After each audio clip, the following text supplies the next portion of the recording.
ਜਿਹਾ ਭਾਰਤ ਕੈਨੇਡਾ ਵਿਵਾਦ ਸ਼ੁਰੂ ਤੋਂ ਲੈ ਕੇ ਹੁਣ ਤੱਕ ਕੀ ਵਾਪਰਿਆ ਤੇ ਹੁਣ ਕੀ ਹੋ ਰਿਹਾ ਇਹ ਸਾਰੀ ਜਾਣਕਾਰੀ ਤੁਹਾਡੇ ਸਾਹਮਣੇ ਲੈ ਕੇ ਹਾਜ਼ਰ ਹਾਂ। बहुत सारे सियासी माहर मनते हैं कि इस मामले के दोवें मुल्क सियासी फायदा चुकना चाहते हैं, भावें वो भारत की सरकार हो या कैनेडा की सरकार हो, दोवें ही सियासी लाहा लेना चाहते हैं इस पूरे विवाद के विचों। पर हुण कैनेडा के अंदरों ही उस सरकार के खिलाफ आवाज़ां उठनियां शुरू हो गई। ब्रिटिश कोलंबिया के प्रीमियर ने एक वड्डी गल कही है, जो कि भारत के विच भी कुछ लोग खास तौर पर बीजेपी के लीडर जिहड़े ने वो कहते रहे ने। उन्होंने कहा कि कोई सीक्रेट डॉक्यूमेंट या सीक्रेट कोई जानकारी नहीं है इस कतल संबंधी कि भारतीय एजेंसियों की कोई शमूलीयत है।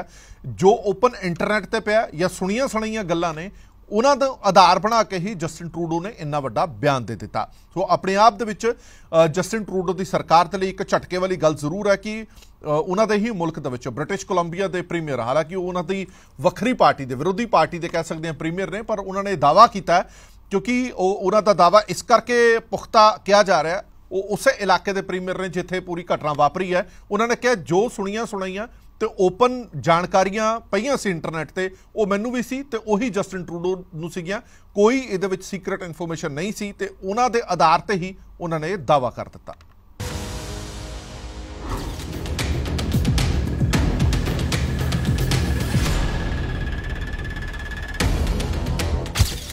नहीं थम रहा भारत कैनेडा विचाले दा विवाद।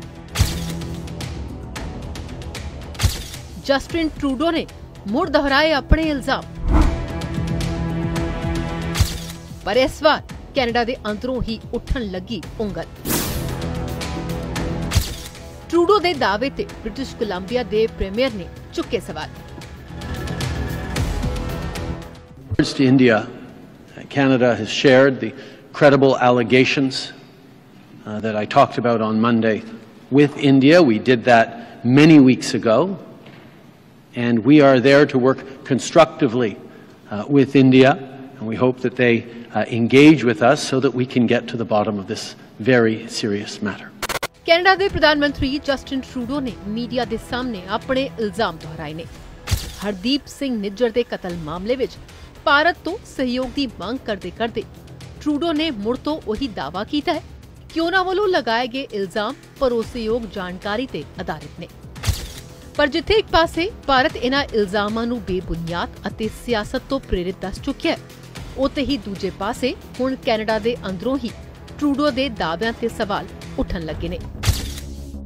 कैनेडा दे ब्रिटिश कोलंबिया दे प्रीमियर डेविड इबे ने यह सवाल चुके ने।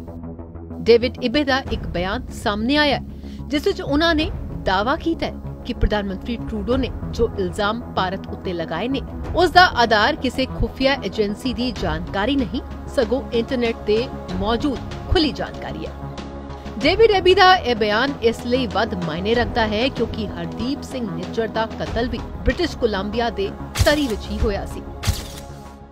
The only briefings that I've been able to receive from CSIS are what are called open information briefings or open source briefings, which is information that's available to the public doing an internet search, which I find frustrating.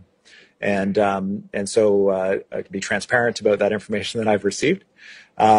In terms of the specific incident in Surrey, I was contacted by the Prime Minister. He briefed me about what he was going to say in the Parliament, which he then went on and said. He offered to me a briefing from CSIS, which of course I said yes, I would like that. We arranged it. We got a briefing from the director, which was, as I say, open source information, and then that was it. I expressed my frustration in the meeting with the CSIS director about our inability to get more concrete information about this kind of thing, and I have articulated that to the federal government. I understand there may need to be reform around the act that governs CSIS in order for them to be able to share this information. If that's what's required, let's make it happen.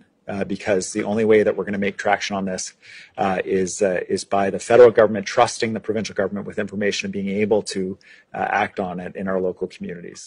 इस तो पहला Canada विच विरोधी धिर दे आगू पेरे Poilievre ने भी PM Justin Trudeau तो भी यह सबूत जनतक करन दी मांग की सी, जिन्हां दे आधार ते ट्रूडो ने भारत के खिलाफ इन्ना गंभीर इल्जाम लगाया।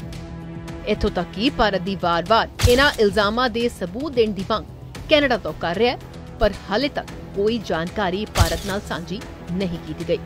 ते हुण ब्रिटिश कोलंबिया दे प्रीमियर डेविड एबी ने ट्रूडो दे दाव्यां दी हवा ਕੱਢ ਕੇ ਰੱਖ ਦਿੱਤੀ ਹੈ। Bureau report, PTC news.